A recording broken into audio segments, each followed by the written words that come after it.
Iran Israel হামলা পাল্টা হামলা থেমে নেই। দু দেশই একের পর এক হামলা করছে। মধ্যপ্রাচ্য জুড়ে এ উত্তেজনা এখন চরমে পৌঁছেছে।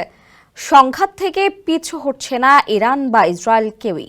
দীর্ঘদিন ধরেই ইরানের পারমাণবিক কর্মসূচিকে গুরুতর হুমকি বলে বিবেচনা করে আসছিল ইসরায়েল। আর বহুদিনের প্রস্তুতি শেষে অপারেশন রাইজিং লায়ন নামে ইরানের বিরুদ্ধে অভিযান চালানো হয়। এই অভিযানে একযোগে হামলা চালানো হয়েছে ইরানের পরমাণু স্থাপনা, ক্ষেপণাস্ত্র ঘাঁটি, সামরিক ঘাঁটি ও শীর্ষ নেতৃত্বের উপর। তবে ইরানের পাল্টা হামলায় যেন তছনছ ইসরায়েল। এর মধ্যে বেনিয়ামিন নেতানিয়াহুর আর কোনো বেআইনি কর্মকাণ্ড সহ্য করা হবে না বলেও কঠোর হুঁশিয়ারি দিয়েছেন তুরস্কের president Recep Tayyip Erdogan. RICL TMX, যুগের পর যুগ স্থাপনা থাকে মজবুত।